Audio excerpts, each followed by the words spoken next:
샬롬. 주님의 평강을 누리고 가지는 수요 기도회 되기를 간절히 소망합니다.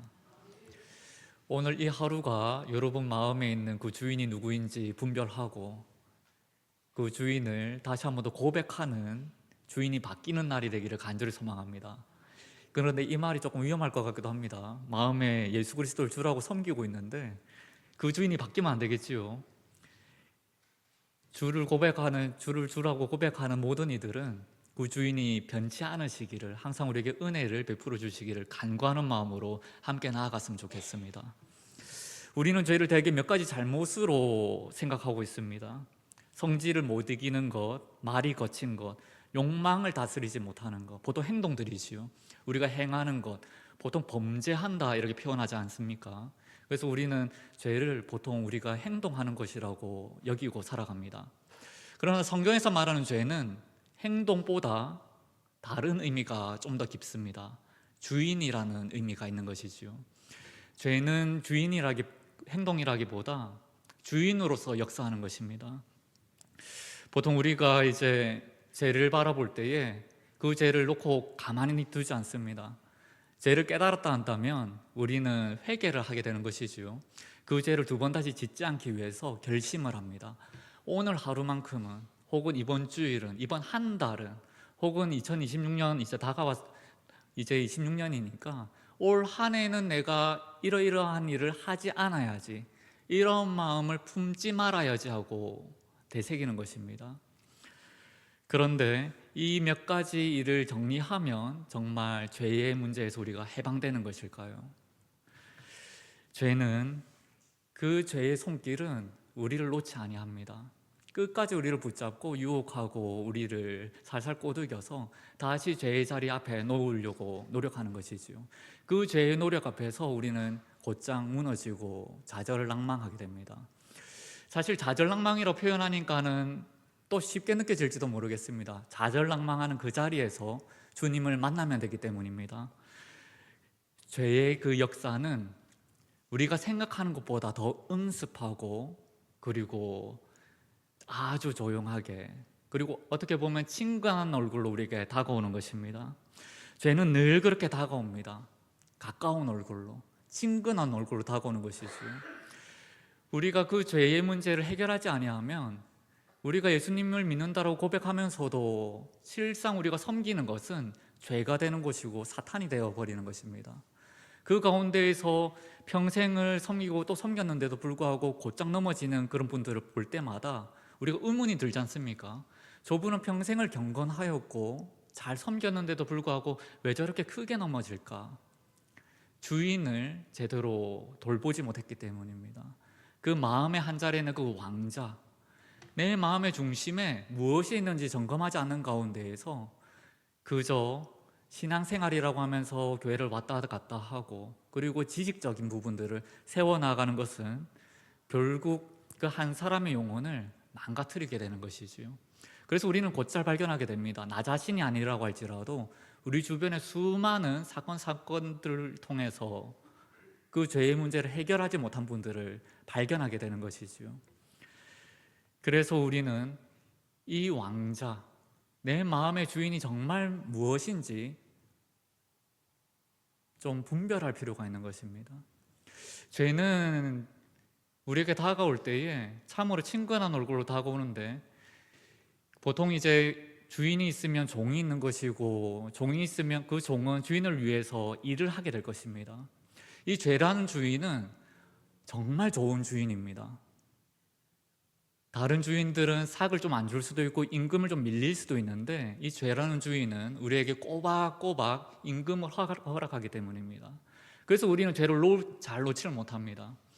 이것이 죄라고 알면서도, 이것이 나쁜 것을 알면서도 죄를 놓지 못하는 것은 그 죄가 우리에게 허락하는 임금, 그 싹이 너무나도 매력적이기 때문인 것이지요.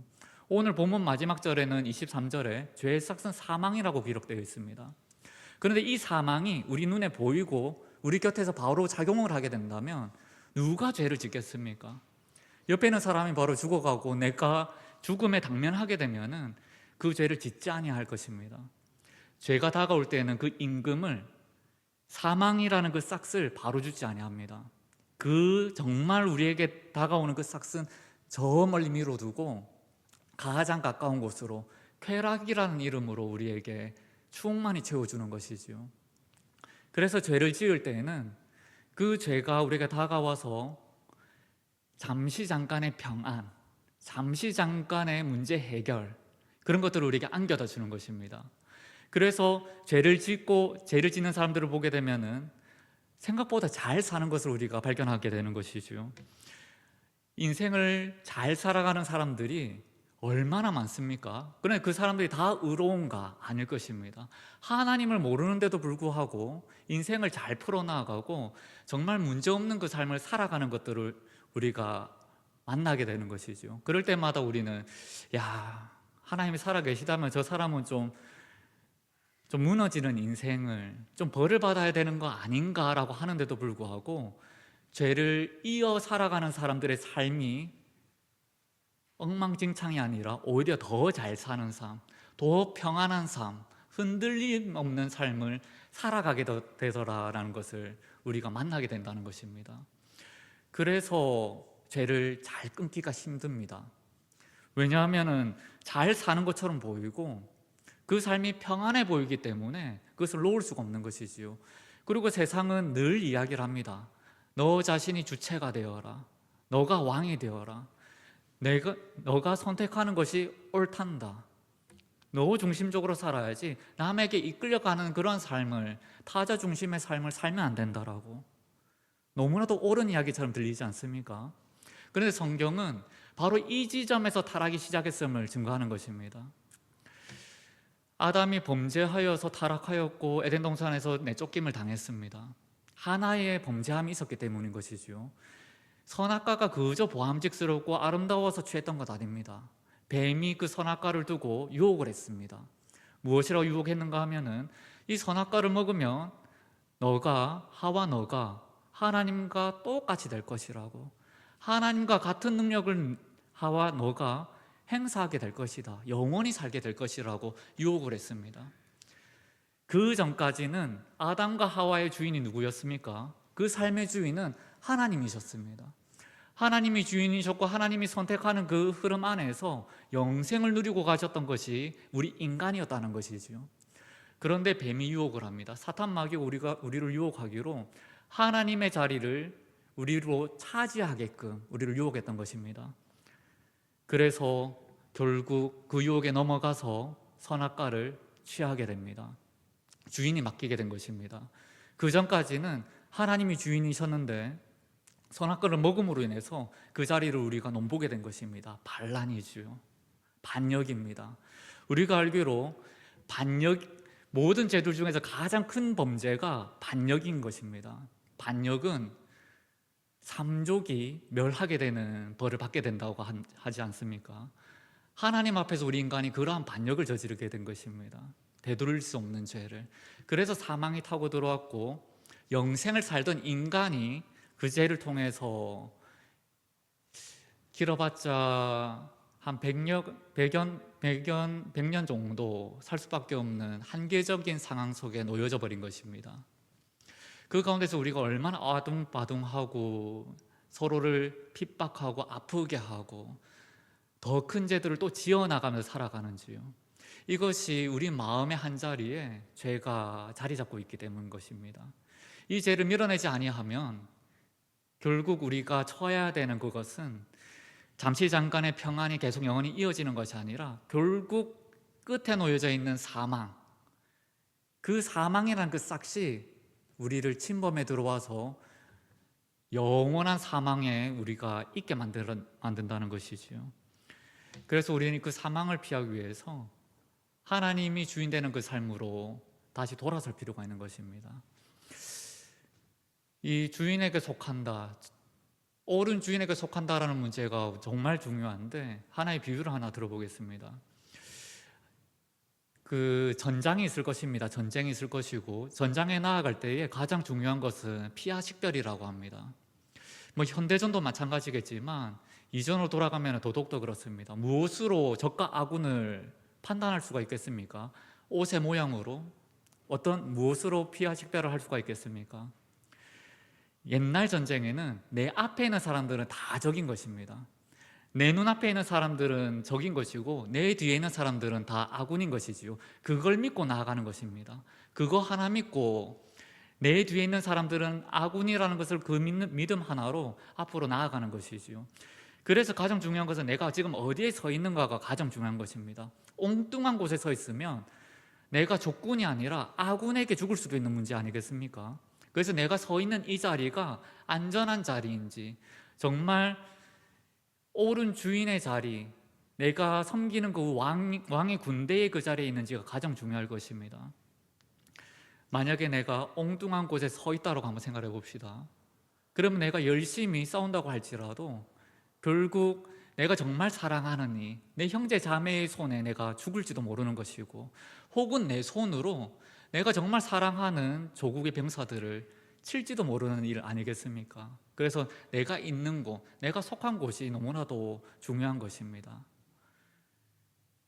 우리가 죄의 자리에, 그리고 죄를 주인으로 섬기는 그 자리에 있지 아니하고 주님께서 우리를 사랑하는 그 자리, 하나님 나라 바로 그곳에 우리가 서 있어야 하는 것은, 그곳이야말로 우리가 진정한 평안을 누리는 곳이고 형제 자매들과 사랑을 풍성하게 누릴 수 있는 자리이기 때문인 것입니다. 그곳에 있어야만 세상에서 틈타고 들어오는 모든 죄악의 물결들에 대하여 대항할 수가 있습니다. 그래서 우리가 지금 있는 이 자리가, 내가 지금 서 있는 자리가 어디인지 기억하는 것, 그것이 너무나도 중요한 것이지요. 그것은 다른 곳으로 알 수가 없습니다. 그저 가만히 있는다고 해서 내가 지금 어디에 서 있는지 알 방법이 없다는 것입니다. 그래서 말씀이 중요한 것입니다. 한 절 한 절 말씀을 읽어 나아갈 때에, 주님께서 우리에게 계시하여 주신 이 말씀을 우리가 붙들 때에 이 말씀이 우리가 지금 어디에 서 있는지 알려준다는 것이지요. 너가 지금 사망의 그늘에 처해 있는지, 아니면 나의 사랑 안에, 그 그늘 안에, 그 날개 아래 있는지 말씀이 증거해 주신다는 것입니다. 그래서 우리는 말씀 읽고 먹는 데에 힘써야 하는 것입니다. 오늘 본문 말씀에서 바울 사도는 종이라는 표현을 곧잘 우리에게 안겨다 줍니다. 우리가 그저 가만히 있으면, 가만히 있는 그 가운데에서 세상 물결 타고 들어와 죄의 종로를 타는 것을 바울 사도께서 알고 계셨던 것이지요. 가만히 있으면 평안할 것 같습니다. 아무 일도 하지 않기 때문에. 그저 가만히 있으면 싸움도 일어날 것 같지 않고 갈등이 일어날 일도 없기 때문에 우리가 있는 그 자리 그대로 지키고 있으면 그저 평안하고 하나님의 품 안에 있을 것 같다라는 그 착각이 있다라는 것이지요. 그러나 그 가만히 있는 그 자리에 어둠의 권세가 밀고 들어옵니다. 상황은 변화되고 내가 있는 자리는 점점점 퇴색되고 흔들리는데도 불구하고 그저 나는 이 자리가 좋다라고 여기는 그 가운데에서 가만히 있으면, 그러면은 점점점 우리의 마음의 주인이 하나님이 아니라 죄가 다시 주인 노릇을 하게 된다는 것이지요. 그래서 우리는 부단히 노력해야 되는 것입니다. 우리가 흔들리지 않도록, 굳게 서 나가도록 우리는 발재간을 올려서 지금 내가 어디에 서 있는지 확인하고 다시 하나님의 품 안으로 나아가기 위해서 다시 힘써야 된다는 것입니다. 그 힘씀, 그것을 놓지 말아야 된다는 것이지요. 우리가 그렇게 말씀을 부여잡고 또 형제 자매들의 그 믿음을 확인하며 함께 부둥켜 안고 함께 걸음을 내디딜 때에, 그럴 때에 우리는 의의 종이 되는 것입니다. 하나님의 말씀을 부여잡고 함께 걸어갔으면 좋겠습니다. 제 사망이 우리를 틈타지 아니하도록 서로를 돌보아주는 우리들 되기를 간절히 소망합니다. 그럴 때에 우리는 영생이라는 은사를 누리게 되는 것입니다. 죄는 싹을 준다고 했습니다. 죄는 사망이라는 싹을 줍니다. 그런데 하나님께서는 우리에게 은사를 베풀어 주신다고 하십니다. 이 은사는 선물입니다. 이 선물, 이 영생이라는 선물을 우리에게 안겨다 주시는데, 우리가 이 선물을 놓고 볼 때에 곧잘 오해하는 것 중에 하나가 우리에게 그저 주어진 것처럼 느껴지기 때문에 이것이 값없다라고 여기는 부분이 생기는 것이지요. 죄는 계속해서 우리에게 요구하는 것이 노동입니다. 뭔가를 해야지만 무언가 주어진다라는 그러한 진리를 우리에게 알려주는 것이지요. 그런데 이 물결이 교회 안에서도 들어와 있습니다. 뭔가 내가 봉사를 더 많이 해야지, 헌신을 해야지, 헌금을 많이 해야지, 뭔가를 내가 해야지, 노동을 해야지 임금이 주어질 것 같다, 은사가 주어질 것 같다, 그 선물이 주어질 것 같다라는 그러한 왜곡말입니다. 하나님의 은사는 그저 주어졌습니다. 하나님께서 그렇게 베풀어 주셨기 때문에. 그런데 거저 주어졌다고 값이 없는 것은 아닙니다. 하나님께서 주신 이 선물은 너무나도 값진 것이고, 그리고 그 값을 치러 주신 그 값은 인간의 표현을 넘어가는 값을 미리 치르셨다는 것이지요. 하나님께서도 아까우신 그 값을 치르셨습니다. 그 외아들 예수 그리스도, 그 하나들 예수 그리스도를 십자가에 다는 그 값을 치르셨다는 것이지요. 그래서 우리에게 주어진 이 은사, 이 선물은, 이 영생이라는 것은 그저 흩어지는 것, 그저 주어진 것, 값없이 주어진 것이 아니라 어마어마한 값이 치러진 것인 줄 믿으시길 바랍니다. 그것을 누리고 있는 것입니다. 우리가 지금 이 자리에서 말씀을 듣고 말씀 가운데 누리는 이 모든 은혜는 하나님께서 예수 그리스도라는 그 값을 먼저 치르셨다라는 것, 그것을 우리가 기억할 때에 우리가 그 영생을 그저 흩어보낼 수가 없는 것입니다. 그 영생을 우리가 손에 꽉 쥐고 놓을 수가 없는 것이지요. 너무나도 귀한 것이기 때문에. 이 영생은 너무나 값지기 때문에 누구한테 빼앗길까 봐 꼭 쥐어 안아서 가슴에 품고 나아가는 그러한 선물이라는 것입니다. 우리가 신앙생활을 하면서 이 영생을 얼마나 발로 밀어내고 저 구석으로 밀어버리는지 모릅니다. 그저 교회를 왔다 갔다, 그리고 이제 도덕적인 어떠한 충만함, 그런 것들을 세워나가는 가운데에서 영생의 기쁨은 뒤로 밀어버리는다는 것이지요. 우리가 다시 그 영생의 기쁨을 누렸으면 좋겠습니다. 그 영생의 기쁨을 누리는 것은 다른 것이 아니라 다시 소도로 돌아와서 우리 마음의 주인이 예수님이 되어 주셔야 된다는 것입니다.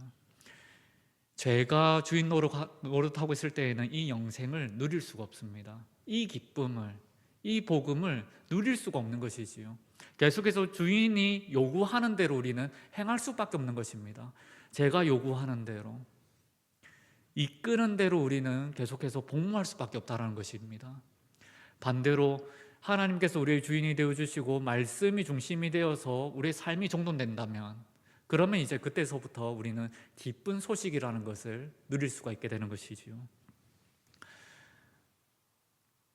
그 영생, 그 하나님께서 그 외아들을 십자가에 못 박기까지 허락하신 그 영생 누리는 우리 성북교회 가족들 되었으면 좋겠습니다. 주인이 바뀌면 그 영생 누릴 수가 있는 것입니다. 그리고 그 주인이 바뀌는 날이 바로 오늘인 것입니다. 하나님께서는 날마다 우리를 두드리시고 만지십니다. 우리 바로 곁에서 우리를 부르시고 계시는 것이지요. 우리가 지금 어떠한 자리에 있든지, 어떠한 형편에 있든지, 어떠한 상황 가운데 있든지 주님께서는 계속해서 두드리시는 것입니다. 너 마음 문을 열어라. 그 마음 문 열어서 나를 영접하라. 내가 너의 주인이 되어주겠노라. 너의 그 막막한 인생길, 그 길 내가 걸어가겠노라. 내가 주장하겠노라. 그렇게 두드리고 계신다는 것입니다. 그래서 우리가 할 수 있는 것은 다른 것이 아니라 그 마음문을 한껏 열어 제껴서 주님을 맞아들이는 것. 지금까지 나 자신이 왕의 자리에 앉아 있었다면 그 자리에서 내려와서 주님을 그 자리에 앉혀드리는 것이 우리가 할 일이 될 것입니다. 부단히 해야 할 일인 것입니다. 우리는 날마다 그 자리에 다시 주님을 끌어내리고 내 자신이 서는 것을 우리가 경험하게 됩니다. 세상의 많은 유혹들 가운데에서 나라는 것, 자아라는 이욕이 얼마나 강한지요. 욕심이 드글드글합니다. 그래서 오늘 하루는 방금 전까지는 주님을 마음의 주인으로 섬겼지만 바로 그 다음 순간에 또다시 나라는 이 자아가 주님을 끌어내리고 그 자리에 앉아버리는 것을 우리가 경험하게 되는 것이지요. 그래서 날마다 내 마음의 그 한 자리, 가장 중요한 그 자리, 그 왕자를 비워둘 수 있는 우리가 되어야 된다는 것입니다. 그거 쉽지가 않습니다. 너무나도 어렵습니다. 왜냐하면 그 자리가 너무나도 탐스럽고 그 자리에서 평안하고 그리고 그 자리에서 내려오는 그 순간부터 불안하기 때문인 것이지요. 마음이 불안해지고 저 자리에 앉아야만, 내가 내 삶의 주인이 되어야만 안정감이 느껴지기 때문에 계속해서 그 자리에 올라가려고 하는 우리 자신의 모습이 있다라는 것입니다. 어떻게 하면 좋을까요? 어떻게 하면 그 자리를 비울 수 있을까요? 어떻게 하면 다시 한 번 더 주님께서 우리의 주인이 되는 그 자리로 우리가 서나아갈 수 있을까요? 십자가입니다. 결국 십자가입니다. 우리가 때때로 놓쳐버리는 그 십자가, 주님께서 죽으신 그 십자가, 그 피 흘린 그 십자가를 우리가 바라보아야 한다는 것이죠. 오늘 하루 살아내시는 동안에 얼마나 십자가를 가슴에 품고 십자가를 지셨는지 모르겠습니다. 십자가는 치욕이고 분노고 아픔입니다. 그래서 우리는 십자가를 때로는 회피하고 싶고 좀 십자가를 좀 멀리 구석진 데다가 처박아 두고 싶은 마음이 물씬 들기도 합니다.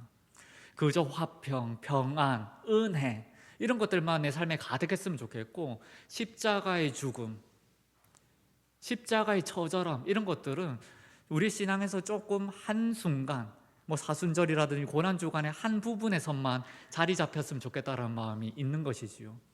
그러면 안 되는 것입니다. 날마다의 삶 가운데에서 하루를 매점하는 그 순간에 십자가 앞에 우리가 서 있어야 된다는 것입니다. 십자가 앞에 딱 서면은 그때에 우리는 깨어나게 됩니다. 추악한 나의 모습이 드러나게 될 것이고 내가 이 자리에 앉아 있으면 안 된다라는 자각이 일어나게 될 것입니다. 십자가를 바라보는 그 순간 십자가에 달리신 예수 그리스도의 얼굴에서 우리 자신의 얼굴을 마주하게 된다는 것입니다. 얼마나 끔찍한지요. 바로 그곳이었던 것입니다. 내가 달려야 하는 그 십자가에 예수님께서 달려 계시다니, 그곳에서 정말 나의 주인이 누구이신지 발견할 수 있다는 것이지요. 지금까지 죄가 주인이었고 내가 주인이었고 그러한 자리였는데 십자가를 바라보는 바로 그 순간 예수 그리스도께서 내 마음에 치고 들어오셔서 왕이 되어주십니다. 영광의 자리를 세워주시는 것이지요. 우리는 그러한 그 순간을 날마다 마주해야 된다는 것입니다. 특정한 날에만, 특정한 순간에만 그 십자가를 바라보는 것이 아니라 날마다 매 순간 나의 입에서 예수 그리스도의 고백이 정말 주님께서 나의 구주가 되어주시고 그 하나님의 아들이 그 독생자가 십자가에 돌아가셨다라는 것, 그로 말미암아 모든 죄가 끊어졌다라는 것을 고백할 수 있어야 된다는 것입니다. 죄는 끝났습니다. 벌써 2000년 전에 끝장났습니다. 지금 우리 마음에서 주장하는 그 죄, 주인 노릇하는 그 죄는 사실 2000년 전에 사망 선고를 받은 죄인 것입니다. 그런데도 계속해서 살아있는 것처럼 작용을 하지요.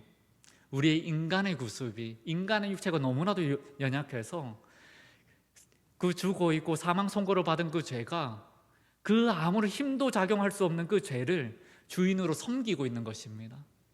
그래서 우리는 십자가를 바라보게 되면은 사망 선고를 받은 죄 발로 밀어버릴 수가 있는 것이지요. 이미 2000년 전에 예수 그리스도로 말미암아 끝장나버린 그 죄를 밀어내고 예수님을 그 자리에 모실 수가 있게 되는 것입니다. 그래서 십자가의 신앙 끝까지 붙들어야 되는 것입니다. 주님이 오시는 그날까지 십자가를 놓으면 그 뒤에 있는 예수 그리스도의 부활을 우리가 마주할 수가 없는 것이기 때문입니다. 이제 주일로부터 오늘 3일 그리고 사순절 첫 주간을 보내고 있는 바로 이때에 우리 성복교회 모든 지체들은 이 십자가를 지셨으면 좋겠습니다. 십자가를 바라보셨으면 좋겠습니다. 그러면 주님께서 우리 한 사람 한 사람을 꼭 안으시며 주인 되어 주시고, 정말 우리가 나아가야 할 길, 우리가 품어야 하는 사랑, 그리고 영혼을 우리에게 알려주실 것입니다. 그 영혼들을 향해서 한 걸음 내딛는 우리 성복교회 지체들 되기를 간절히 소망합니다. 주님의 사랑을 알기에 우리는 그 사랑을 안고 나아갑니다. 말씀을 정리하겠습니다. 오늘 주님께서 주신 말씀, 그 십자가의 말씀을 품고 나아가는 우리 성복교회 되기를, 그 십자가로 말미암아 죄의 권세 깨트리고 오직 주님만이 우리의 주님 되심을 고백하는 우리 성복교회 되었으면 좋겠습니다. 우리는 지금 영생을 누리고 가지고 있습니다. 주님께서 우리가 허락하여 주신 그 영생 놓치지 마시고 기쁨으로 누리시기를 간절히 소망합니다. 기도하겠습니다.